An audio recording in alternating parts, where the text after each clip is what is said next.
to go through, create the responses, and then it's sitting back. And I don't know if you remember or not, they used to have these 3D pictures. They were called magic eye pictures. Now this was way back. Some of you may be too young to remember. Remember the magic eye pictures? Yeah. Your eyes would kind of get blurry, and then it'd be like, oh, there it is, right? Because otherwise it was just dots on the page. That's kind of what happens through this process. As you begin to discover these things, when you begin looking at the intersection of your intelligences and your strengths and your instincts and your habits and the lessons that you've learned through your table of contents, right? When you begin to see that, and concentrate, now all of a sudden the picture begins to come together, and then you write out. You just take a shot, right? You write out your first your personal genius statement, and then you give it some time. You actually go tell people, and people go, "What? What is that?" Right? You go, "Okay, I gotta fine tune this," because usually the first version has a lot of commas and ands and other stuff. Right. And you begin to narrow, and you can hear it kind of rattling around in your own head, and then you fine tune it, and after a while, people go, "Oh, that's really cool," right? Yeah. Believe me, my first version was ridiculous, but and it was actually, I remember a moment when I was talking to my sister, and I was telling her what it was, and she said, "Oh, you like to reinvent people in companies." It was like, that's it. So she actually helped me figure that out. With Carol, my sister. So yeah, but it is a process that you have to just continue to work through, and it's a journey. It never stops. I'm still learning through this process of actually teaching others, and also about myself as we kind of fine tune our messages and continue to improve. Right. Well, I know, like, I remember sending you my first draft of mine, and I got an email back saying, way too long. Here I went down. I didn't say that. I couldn't. Yes, you did. Yes, you did. It's okay. I was like, okay, I need to work on this a little bit. Absolutely.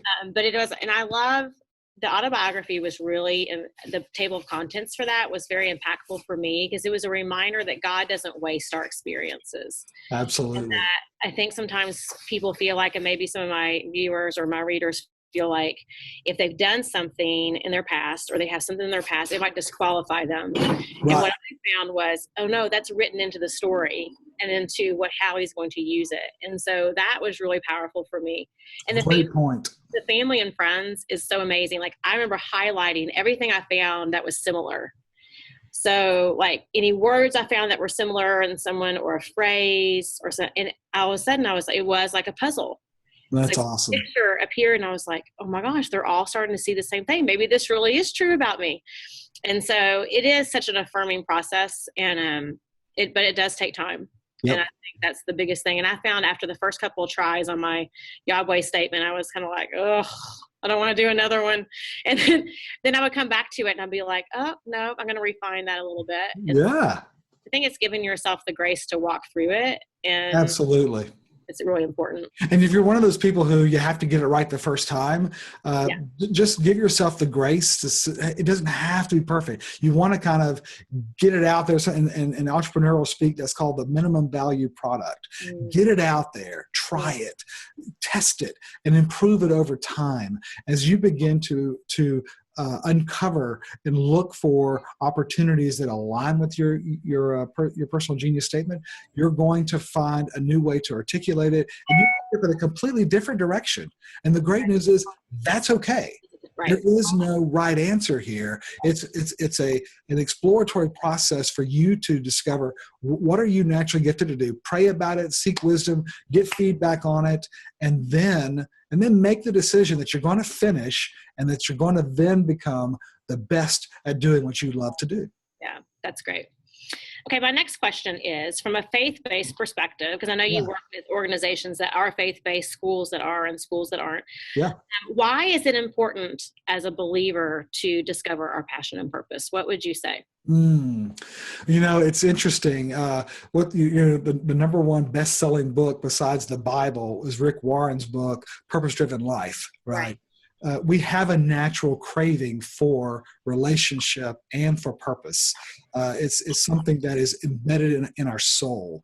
So, it's a powerful way to really discover how can God use you as a blessing to others.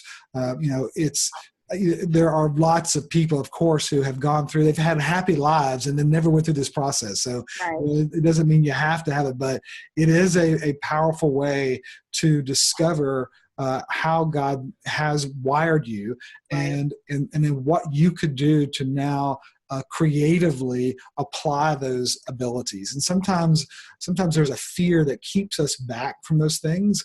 But what I have found is that when you see God's face and you ask His blessings in the process, some incredible things can happen. So I have seen people grow in their personal relationship with Christ because of the purpose they discovered through taking the chance. That their faith grew so much through the process because they trust Him, and they really sought His wisdom and insight through the process.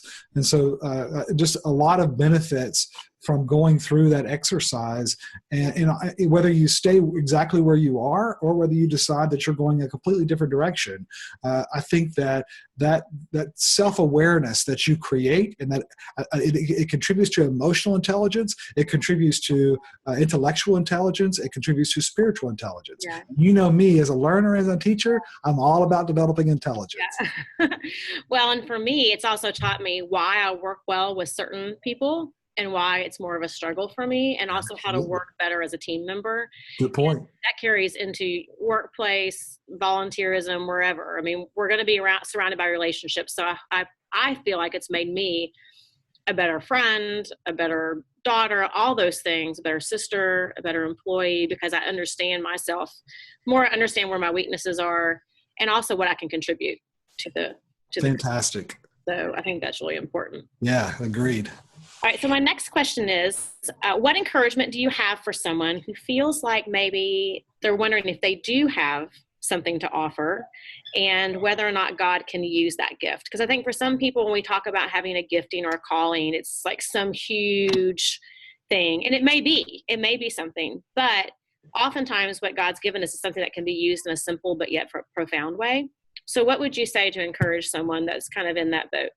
Yeah, so it is about learning more about yourself, and the confidence that can come from that may lead you to to be even better at a path that you're on now, right? And so the idea of reinvention doesn't mean you have to completely change direction, right, and who you are. It can be that you're choosing to be the absolute best version of you, right where you're planted now.